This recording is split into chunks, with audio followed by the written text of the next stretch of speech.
মোবারক। ঈদ মুবারক। মেয়েদের বিশেষ করে নতুন জামা, এইটা আমার নতুন জামা, তোমার হ্যাঁ। জন্য পরছি। সেগমেন্ট কাজ করে না এখন, আর টার্গেট থাকতো যে আমি কার কাছ থেকে সবচেয়ে বেশি সালামি কালেক্ট করবো। টাকা আমার হাতে আসতে না আসতে আম্মু নিয়ে যেত। চুরি লুকোচুরি গল্প, তারপর হাতছানি অল্প। ওকে, ঈদের দিনের বিকালটা শুরু হবে ঈদ তারকা সন্ধ্যার আয়োজনে, যেখানে অতিথি হয়েছেন পার্সা ইভানা ও কারিনা কায়সার। গল্প আড্ডার পাশাপাশি মঞ্চে নেচেছেনও দুজন। নাম নিয়ে বিড়ম্বনা হলে খুব বিরক্ত লাগতো। চিরা আমাকে ডাকতো ছুলোমুলো কাঁচা টমেটো। আমাকে লিলিপুট নামে ডাকতো। তো নতুন জামা চাই চাই চাই। আমি ঈদের জামা কাউকে দেখাতে চাই না, আমার ঈদের জন্য স্পেশাল কিছু করা হয় না। তো গিফটও পায়। একদম। কি আর ঈদের জন্য কিনবে? নামাজটা পড়েই দৌড় হচ্ছে নানার বাড়িতে, লাইন ধরে দাঁড়িয়ে থাকতাম, সালাম করতাম সবাইকে। হাজার বছর তোমার সাথে। ভাইয়া আই লাভ দ্যাট। কিস করছে। ঈদের দ্বিতীয় দিনের আয়োজনে থাকবেন আসনা হাবিব ভাবনা ও সজল, যে অনুষ্ঠানে মজার নানা খেলায় মেতেছেন তারা। ঈদ মোবারক। ঈদ মোবারক। ঈদ এলে কি রান্না করা হয়? একটু গরুর মাংস আর একটু সেমাই রান্না করি। নতুন জামা লাগবে এবং নতুন জামাটা কাউকে দেখানো যাবে না। নর্মালি 7টা থেকে 8টা ড্রেস হতো ঈদে, এবং প্রতিদিন একটা একটা একটা একটা করে পরতাম। কে বেশি সালামি পায়? আমি বেশি পাই। গো। ঈদের তৃতীয় দিন ঈদ তারকা সন্ধ্যায় অতিথি হয়েছেন দুই বন্ধু তমা মির্জা ও তানজিয়া জামান মিথিলা, যেখানে দুজনে দুজনের সিক্রেট ফাঁস করেছেন তারা। ঈদ মোবারক। ঈদের শুভেচ্ছায় সবাইকে আমন্ত্রণ ঈদ তারকা সন্ধ্যায়। বালিশের নিচে রেখে দিতাম জুতা, ড্রেস, আর নতুন টাকা তো আছে, দিতে হবে 10 টাকা। 36 না 37,000 টাকা পেয়েছিলাম ছোটবেলা, বড় হওয়ার পরে তো লাখ টাকার উপরে উঠছে। আমি অনেক বেশি কান্না করতাম, কেউ কখনো খেলায় নিত না। কিন্তু আমরা মানুষ, আমাদেরও মান সম্মান ইজ্জত আছে। এটা কার চোখ? মারিয়া শান্ত ও স্নিগ্ধ চৌধুরীকে দেখা যাবে ঈদের চতুর্থ দিন। শৈশবের ঈদের গল্পের পাশাপাশি শাকিব খানের গানে কোমর দুলিয়েছেন দুজন।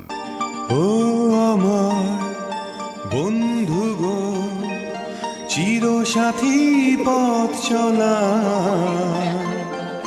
তোমার জন্য গড়েছি আমি মঞ্জিল ভালো। ঈদের পঞ্চম দিনের অতিথি বাস্তবের দম্পতি আরিফিন জিলানী শাকিব ও ফাতেমাতুজ জোহরা ঐশী। অভিনয় ও সঙ্গীতের এই দুই শিল্পী শুনিয়েছেন সংসার জীবনের গল্প। শাহরিন জেবিনের উপস্থাপনায় ঈদের 5 দিন বিকেল 5টা 30 মিনিটে চ্যানেল 24-এর পর্দা সহ ফেসবুক ও ইউটিউব চ্যানেলে প্রচার হবে ঈদ তারকা সন্ধ্যা। সবাইকে আমন্ত্রণ স্বপ্নধারা নিবেদিত স্মৃতির সুর অনুষ্ঠানে। বাচ্চা অলওয়েজ আছে, আমাদের হৃদয়ে আছে, সবার হৃদয়ে আছে। টেলিভিশনে একবার শো করলো 8 ঘন্টা, বাজাতে বাজাতে বাজাতে বাজাতে হঠাৎ পিছনে দেখে তোর কি কষ্ট হচ্ছে? মিউজিক পাগল বলতে যা বোঝায় আসলে। খেতে খুব ভালোবাসতেন। হ্যাঁ, সিঙ্গারা তো জারগই, এই তো ডালপুরি তো জারগই। মায়ের প্রতি ভালোবাসা। হ্যাঁ, ওহো। ঈদ তারকা সন্ধ্যা শেষ হতেই শুরু হবে স্মৃতির সুর। সঙ্গীত শিল্পী আগুনের উপস্থাপনায় যে আয়োজন সাজানো হয়েছে বাংলা সঙ্গীতের প্রয়াত 5 কিংবদন্তি শিল্পীকে নিয়ে।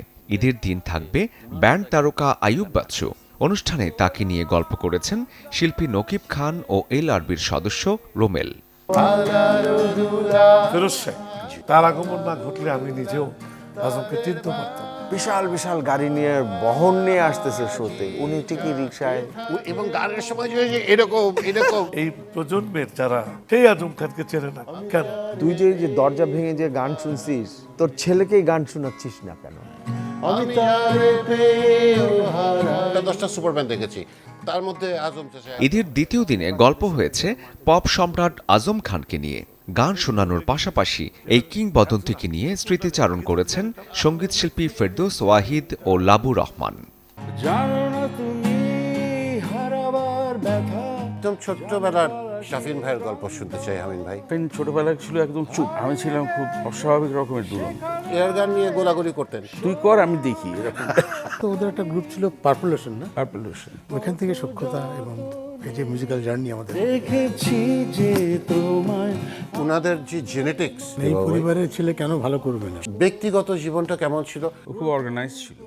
মাইলস ব্যান্ডের শাফিন আহমেদকে নিয়ে গল্প আড্ডা হয়েছে ঈদের তৃতীয় দিন, যেখানে অতিথি হয়েছেন তারই ভাই হামিন আহমেদ ও ফিডব্যাকের সদস্য ফুয়াদ নাসের বাবু। সবাইকে আমন্ত্রণ স্বপ্নধরা নিবেদিত স্মৃতির সুর অনুষ্ঠানে। লালন সাইজির গান যতদিন বেঁচে থাকবে, ফরিদা পারভিনও ততদিন আমাদের মাঝে এবং সারা বিশ্বে এইভাবেই বেঁচে থাকবে। অগ্রপথিক, যে পথ ধরে আমাদের পরবর্তী প্রজন্ম হাঁটবে, শিশু থেকে স্টার্ট, আর আমরা তাদের পিছনে হাঁটতে হাঁটতে। ঈদের চতুর্থ দিন আয়োজন সাজানো হয়েছে লালন সম্রাজ্ঞী ফরিদা পারভিনকে নিয়ে।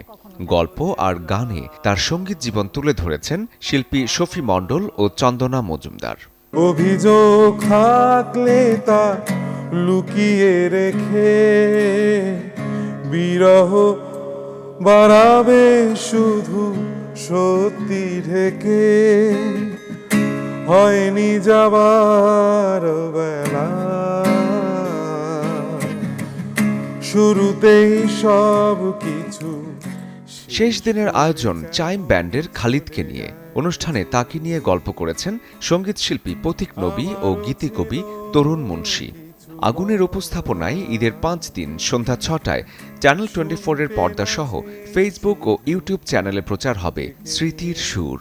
দুজনকে স্বাগত, ঈদ মোবারক। ঈদ মোবারক। ছোটবেলার ঈদ কেমন ছিল? দারুণ। বড়বেলার ঈদে দায়িত্ব তো অনেক বেশি। 2 ঈদে 2টা জামা পেতাম আমরা, ওটার প্রতি অনেক চাওয়া পাওয়া ছিল। আর রোজার ঈদ করতে ঢাকায় আসতাম, কোরবানির ঈদ বিক্রমপুর যেতাম। সালাম দিলেই সালাম। না এটা করতে। ঘড়ির কাঁটা যখন পৌঁছবে 8:30-এর ঘরে, ঠিক তখনই শুরু হবে তারকার গল্প আয়োজন, যেখানে ঈদের দিনের অতিথি আজমেরি হক বাঁধন ও জাকিয়া বাড়ি মম। ঈদ মোবারক। ঈদ মোবারক। ঈদ মোবারক। শরীফুল রাজকে কি ক্লিন শেভে ভালো লাগে নাকি এরকম দাড়িতে ভালো লাগে? দাড়িতে ভালো লাগে। সালামি নিয়ে সবার মধ্যে একটা এক্সাইটমেন্ট কাজ করে। তো এখন সালামিটা মনে দিতেই হয় বেশি। নতুন জামা কিনে আমরা দেখাবো না, সে পারলে ওই নতুন জামাটা পাশে নিয়ে যেন একদম সেফ থাকে। Right or wrong? Right or wrong? ঈদের দ্বিতীয় দিনের অনুষ্ঠানে অতিথি হয়েছেন শরীফুল রাজ ও সাবিলা নূর। আয়োজনে শৈশবের নতুন জামা, ঈদ সালামি সহ নানা গল্প শুনিয়েছেন তারা। তোমাকে দিলাম। ঈদ মোবারক। ঈদ মোবারক। কয়টা আলমারি না কয়টা রুম বুক করা আছে? মেয়েদের রুমেও আমার একটা সাইড দখল করা, না হলে তো চলে না আসলে। পাড়া মহল্লায় বা এলাকায় মেয়েরা একটু বেরোলো, দেখা হবে। আমি যখন 6-এ পড়তাম, 9-এর মেয়েরা চিঠি লিখতো আমার কাছে, ওর গান শুনে ওর প্রেমে পড়েছিলাম। গান শুনে মনে হয় পরে নাই, দেখে পড়তে পারে। রবি যা বলে একদম সত্যি কথাই বলে, মিথ্যে বলি না আমি কখনো। এখন কি হয় গানগুলো শুনি। 90-এর দশকের ঈদগুলো কেমন ছিল? কেমন ছিল রবি চৌধুরী আর আঁখি আলমগীরের শৈশবের ঈদ? তৃতীয় দিনের আয়োজনে গানে গানে সেই গল্পগুলোই শুনিয়েছেন দুজন। এর আগে একটা বিজ্ঞাপন করছিলাম আমরা, অনেক আগে, বাট ওর সাথে আমার তখন দেখা হয়নি। মানে গল্পটা ছিল এমন ওভার দ্য ফোন, মানে ওই পাশে আমি এই পাশে। কথা জানতে চাই, আলাদা আলাদা ওইটা না কিন্তু একদম একসাথে যে শুটিং করা হয়েছে সেটার এক্সপেরিয়েন্স জানতে চাই। এই লাভ সিটারের প্রথম কাজ যেটা বললাম যে আমাদের এর আগে একটা কাজ হয়েছে, ওটা দেখা হয়নি। সো মানে যদি বলি যে এটাই ঠিকঠাক একটা প্রথম ফিকশন। সময় নিয়ে আমি বললাম একটা কথা বললে। ইভানাই তো, ইভানা ভালো গান গায়। এটা ডান? ও সরি, তাহলে আবার লিংক দেই। ওকে ডান। পলাশ, তুমি দারুণভাবে পেরেছো। এবারে কিন্তু সাদিয়া আইমানের পালা। ঈদের চতুর্থ দিন আয়োজন সাজানো হয়েছে ছোট পর্দার 2 শিল্পী জিয়াউল হক পলাশ ও সাদিয়া আইমানকে নিয়ে। মজার নানা খেলার পাশাপাশি বুদ্ধির পরীক্ষা দিয়েছেন দুজন। একেবারে জুটি বেঁধে হাজির হয়েছেন, দেখি কেমিস্ট্রিটা কেমন ছিল। প্রথম ছবিটা চলে আসছে, রোমান্টিক সিনে আমাদেরকে খুব এরকম করে ধরতো। আসলে কি তাই? শেষ দিনের আয়োজনে অতিথি হয়েছেন তারিক আনাম খান ও দীপা খন্দকার। সাবিহা নিগার দৃষ্টি ও শাহরিন জেবিনের উপস্থাপনায় ঈদের 5 দিন রাত 8:30 চ্যানেল 24-এর পর্দা সহ ফেসবুক ও ইউটিউব চ্যানেলে প্রচার হবে তারকার গল্প। সবগুলো অনুষ্ঠান প্রযোজনার পাশাপাশি পরিচালনা করেছেন নাজমুল আলম রানা।